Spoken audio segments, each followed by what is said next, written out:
Good morning students. आता या लॉकडाऊनच्या वगैरे दरम्यान आपण काय केलं तर आपण ऑनलाईन आपली स्कूल सुरू आहे, हो की नाही. तुम्ही स्कूलमध्ये येऊ शकत नाही म्हणून आपण काय केलं, या व्हिडिओद्वारे आपण ऑनलाईन स्कूल घेतो. पण आता जरी आपण ऑनलाईन स्कूल चालू केली असेल तरी जशी आपली 15 जून पासून स्कूल तयार होते तसंच आपण 15 जून पासून आपलं जे रेग्युलर वर्किंग आहे हे ऑनलाईन चालू केलं आणि आतापर्यंत तसंच वर्किंग व्यवस्थित चालू आहे. मग हे वर्किंग म्हणजे तुमच्यापर्यंत व्हिडिओज पोहोचणं, तुमच्यापर्यंत PDF पोहोचणं, तुम्ही त्यावर एक्झाम देणं, हे सगळं व्यवस्थित चालू आहे. कारण डे टू डे तुम्हाला सगळे PDF मिळतात, त्याचा तुम्ही अभ्यास करता. म्हणजे हे काय झालं, एका फ्रेममध्ये बसल्यासारखं अगदी व्यवस्थित आपण करतो.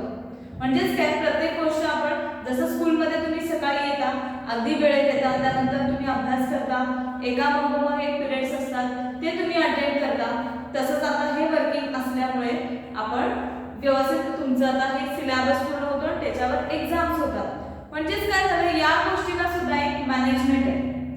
ही गोष्ट सुद्धा आधी व्यवस्थित प्रिपेअर करूनच मग ती तुमच्यापर्यंत पोहोचवली जाते. म्हणूनच काय झालं, ही गोष्ट अजूनपर्यंत जून महिन्यापासून व्यवस्थित सुरू आहे. म्हणजेच काय झालं, हे वेल प्रिपेअर्ड असल्यामुळे किंवा त्याच्या मागे मॅनेजमेंट असल्यामुळे यात कोणताही गोंधळ नसतो. व्यवस्थित जो तो सिलेबस तुमच्यापर्यंत पोहोचलेला असतो. मग जसं हे आपलं स्कूलचं वर्किंग सुरू आहे तसंच इतर बऱ्याच कामांमध्ये मॅनेजमेंटची गरज असते. आता मॅनेजमेंट म्हणजे काय हेच आपल्याला बघायचं. Management in for our community life, म्हणजे आपली समाज आहे, या समाजामध्ये अनेक गोष्टी आपण राहत असतो, आपल्या समाजाबरोबर आपण वागत असतो. मग या सगळ्या गोष्टींसाठी काही मॅनेजमेंट गरजेचे असतात. फक्त कम्युनिटी लाईफमध्ये राहण्यासाठी नाही तर आपल्या डे टू डे लाईफमध्ये प्रत्येक गोष्ट करण्यासाठी मॅनेजमेंट कशी गरजेची असते हे आपण या लेसन मधून बघणार आहोत. बघा, the first step in management is to prepare an outline of how and when the work is to be done. म्हणजेच काय, मॅनेजमेंट म्हणजेच काय तर आपण एखादे काम कधी आणि कसं करणार आहे याची एक आउटलाईन तयार करणे. म्हणजे काम व्हायचं तेव्हा आपण करणार आहोत, पण त्याच्या आधी आपण काय करणार आहोत, ते काम कधी आणि कसं करायचंय याची एक आउटलाईन आपण प्रिपेअर करणार आहोत. म्हणजेच काय, आता समजा मला 2 दिवसांनी एक काम आहे किंवा एका ठिकाणी पिकनिकला जायचंय, तर मी ज्या दिवशी पिकनिकला जाणार आहे त्या दिवशी मी सगळं माझं पॅकिंग करणार आहे का? नाही, तर त्याची तयारी मी आधीपासून करणार आहे. मी किती दिवस तिथे राहणार आहे, मी किती दिवसासाठी तिथे कुठले फिरणार आहे किंवा काय, त्यावर आपण काय डिपेंड करतो तर आपलं पॅकिंग कसं असेल. आपल्या सोबत किती माणसं आहेत, त्यांच्या काही वस्तू भरायच्या आहेत का, त्यांचं काय काय सोबत न्यायचंय, हे सगळं त्या दिवशी करून चालेल का? तर नाही. किंवा जायचंय, जिथे राहायचंय तिथली सगळी व्यवस्था, कशाने जायचंय, कोणत्या गाडीने जायचंय, ते सगळं हे आपलं आधी मॅनेजमेंट असेल तरच होऊ शकतं. बघा, इथे छोटीशी स्टोरी आहे. बघा, श्रद्धा, Ayusha and Emily's parents decided to take a trip in summer vacation. Summer vacation मध्ये आयुषा, श्रद्धा आणि एमिलीच्या पॅरेंट्सनी काय ठरवलं तर एक छोटीशी आपण ट्रिप करायची. They booked a special mini bus for the trip. त्यांनी एक मिनी बस ठरवली कारण 3 फॅमिलीज होत्या. 3 फॅमिलीसाठी एक मिनी बस त्यांनी ठरवली. In the morning, everyone got ready. सगळे त्या दिवशी छान तयार झाले. They waited for the bus for long time.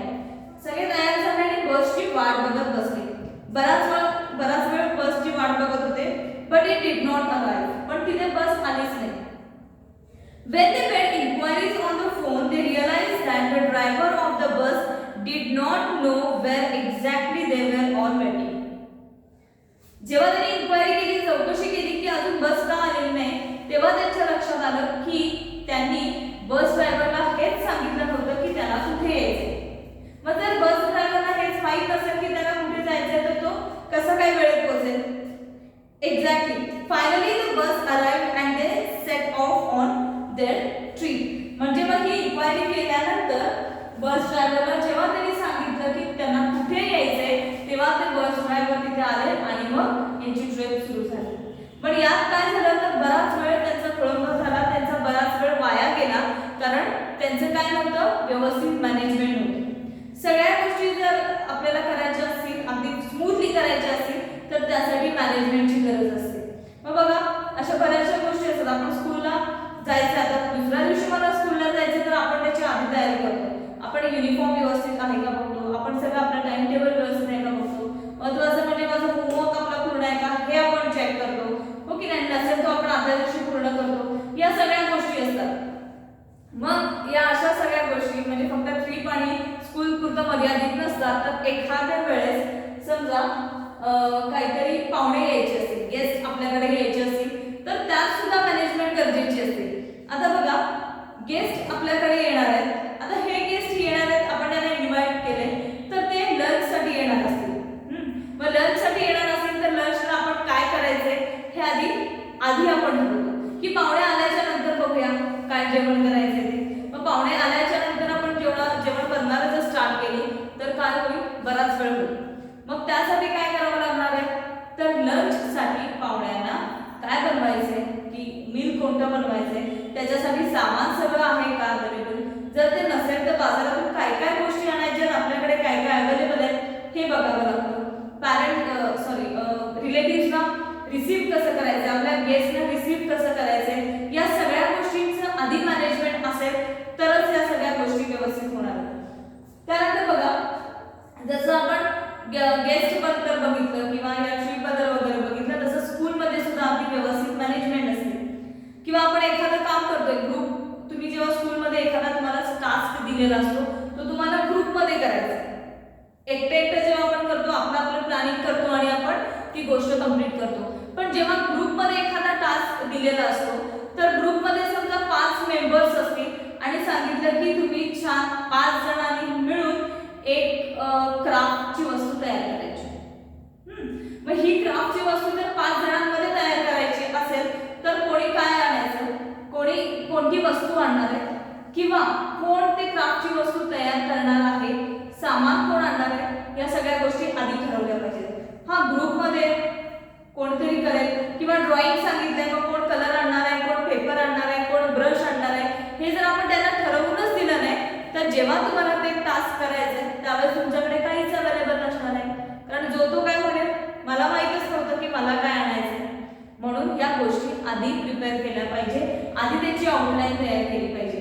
बघा, the school management committee tries to understand difficulties of parents, students and teachers. It gives guidelines. आता स्कूल मॅनेजमेंट कमिटी म्हणजे काय, आता बघा जसं स्कूलमध्ये तुमचा क्लास रिप्रेझेंटेटिव्ह असतो, म्हणजे तो क्लास रिप्रेझेंटेटिव्ह काय करतो तर क्लासरूम स्वच्छ आहे का किंवा सगळे म्हणजे आपल्या क्लासमध्ये डिसिप्लिन मेंटेन आहे का, या सगळ्या गोष्टी क्लास रिप्रेझेंटेटिव्ह चेक करतो.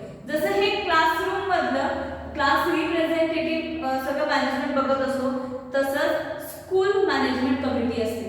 ही काय करते स्कूल मॅनेजमेंट कमिटी, तर यामध्ये कोण कोण असतात तर पॅरेंट्स असतात, टीचर असतात, लोकल एक्सपर्ट असतात आणि क्लास रिप्रेझेंटेटिव्ह असतात.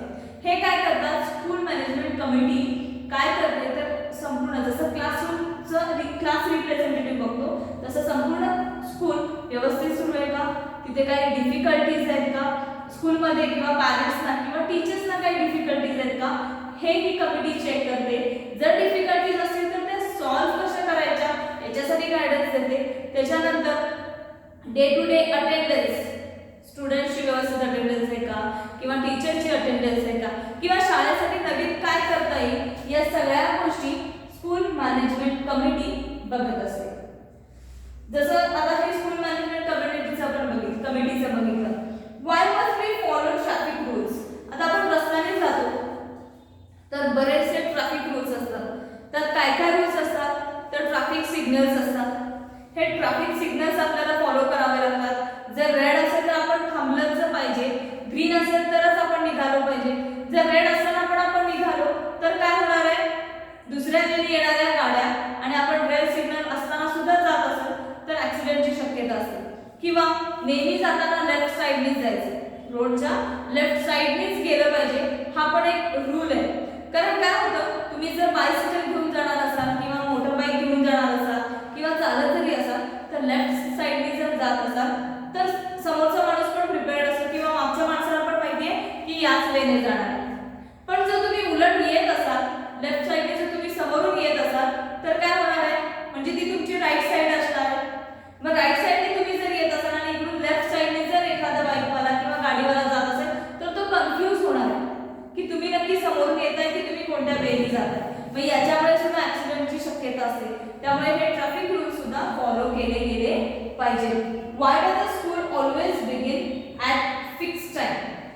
बघा आपल्या स्कूलची टाइम फिक्स असतं, त्याच्यानंतर आपलं टाइम टेबल फिक्स असतं, इवन टीचर्सचं सुद्धा टाइम टेबल फिक्स असतं की कोणत्या पिरियडला कोणत्या टीचर्सनी जायचंय, तुमची ब्रेकफास्ट तुमचं लंचचा टाइम फिक्स असतो, हो की नाही, तुमची सुटण्याची वेळ फिक्स असेल. समजा असं झालंच नाही की टाइम फिक्स नाहीये, तर काय होईल, कोणीही स्टुडंट कोणत्याही वेळेत स्कूलला येईल, कारण त्याला स्कूलची टाइमच माहित नाही.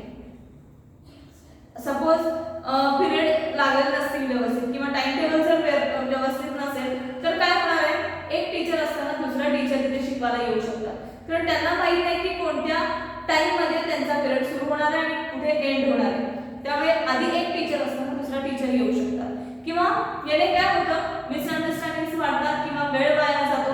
म्हणून या सगळ्या गोष्टी व्यवस्थित ज्या त्या वेळेत बसवलेल्याच पाहिजेत.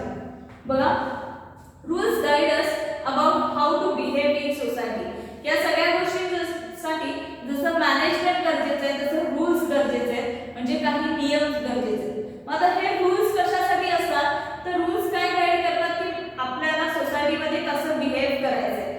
आता आपण जसं बघितलं की रस्त्याच्या डाव्या बाजूने चाललं पाहिजे, तसं सोसायटीमध्ये जाताना आता तुम्ही कम्युनिटीमध्ये राहता, तर आपल्या घरातला कचरा आपण दुसऱ्याच्या दारात टाकणार आहोत का? नाही. त्याला काहीतरी रूल्स आहेत, ते कोण सहन करेल का? नाही. रूल काय तर तो कचरा कुठे गेला पाहिजे, तर डस्टबिन मध्येच गेला पाहिजे, किंवा आपली कचरा गाडी वगैरे येते तिथेच आपण तो टाकतो. म्हणजे हे कम्युनिटी, आता तुमच्या घरात एखादा कार्यक्रम आहे, एवढा मोठा आपण लाऊडस्पीकर लावतो की सगळ्यांना त्याचा त्रास झाला पाहिजे, हे असं चालेल का? नाही. त्याला काहीतरी रूल्स आहेत आणि त्या रूल्स नुसारच आपण कम्युनिटीमध्ये वागत असतो. After independence the constitution was form for country. बघा, जसे हे कम्युनिटी लाईफसाठी रूल्स गरजेचे आहेत, तसंच आपली कंट्री चालवण्यासाठी सुद्धा रूल्स गरजेचे आहेत. आपला देश चालवण्यासाठी सुद्धा काही नियम आहेत. हे नियम आधी काय व्हायचं, तर तिथलं लोकल जे गव्हर्नमेंट असायचं ते चालवायचं, किंवा जे ट्रेडिशनल आपण म्हणतो सरपंच वगैरे असेल किंवा चावडी किंवा गावची जी परंपरा आहे त्यानुसार रूल्स असायचे. पण त्यानंतर काय झालं, गव्हर्नमेंट ठरवायला लागलं की रूल्स कसं असेल आणि देशातल्या प्रत्येक नागरिकाने ते फॉलो केले पाहिजे. त्यासाठी कॉन्स्टिट्यूशन म्हणजे आपली राज्यघटना तयार करण्यात आली.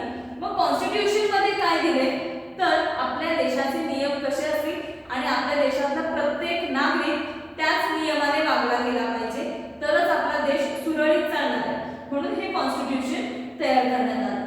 The elected representatives run the country according to the constitution. आपण काय करतो, जे पंतप्रधान असतात किंवा त्यानंतर आपले जे मुख्यमंत्री वगैरे असतात किंवा त्यानंतर नगरसेवक वगैरे असतात, हे कोणी केलेले असतात, तर लोकांनी त्यांना निवडून दिलेलं असतं. कशासाठी? हे कॉन्स्टिट्यूशन मधले जे रूल्स आहेत त्या रूल्स नुसार आपला देश व्यवस्थित चालवण्यासाठी हे रिप्रेझेंटेटिव्ह तिथे आपण इलेक्ट केलेले म्हणजे निवडून दिलेले असतात. बघा, the local administration is run by the local government bodies. आता जे आपले पंतप्रधान आहेत, जे आपले मुख्यमंत्री आहेत, ते खेडेपाड्यात जर काही प्रॉब्लेम्स असतील तर हे प्रॉब्लेम्स त्यांना समजू शकणार नाहीये, कारण त्यांचा हा व्याप वेगळा असतो. मग हे जे लोकल जे प्रॉब्लेम आहेत, लोकल तिथल्या लोकांना जे प्रॉब्लेम आहे, हे कोण सॉल्व्ह करतं, तर लोकल गव्हर्नमेंट बॉडीज. जसे आपले सरपंच असतात, आपले नगरसेवक असतात, यांना आपण आपल्या ज्या काही अडचणी आहेत हे आपण सांगू शकतो. पाण्याच्या काही अडचणी असतात किंवा गार्बेज विषयी काही असतं, सिक्युरिटी विषयी असतं किंवा रोड बद्दल काही असेल, तर जे लोकल गव्हर्नमेंट बॉडीज आहेत हे त्या त्या भागातल्या ह्या अडचणी बघतात आणि त्याच्यावर सोल्युशन देतात. People elect representatives to the local government body to attend to their needs. ह्या ज्या काही गरजा आहेत, आपल्या पाण्याच्या गरजा असतील, आपल्या रस्त्याच्या गरजा असतील किंवा बाकी ज्या काही आपल्या हॉस्पिटल्सच्या वगैरे गरजा असतील, या सगळ्या पूर्ण करण्यासाठी आपण काय केलेले असतात, आपले रिप्रेझेंटेटिव्ह्स आपण निवडून दिलेले असतात. इलेक्ट म्हणजेच ते आपण निवडून देतो आणि ते काय करतात, या सगळ्या ज्या गरजा आहेत ह्या पूर्ण करण्यासाठी आपली मदत करतात. म्हणजे तुम्ही बघितलं की संपूर्ण कम्युनिटी लाईफ चालवण्यासाठी मॅनेजमेंट आणि रूल्स किती गरजेचे असतात आणि त्या मॅनेजमेंट आणि रूल्स नुसार जर आपण चाललो तर आपली कम्युनिटी लाईफ ही काय जाते, स्मूथ आणि ऑर्डरली मॅनर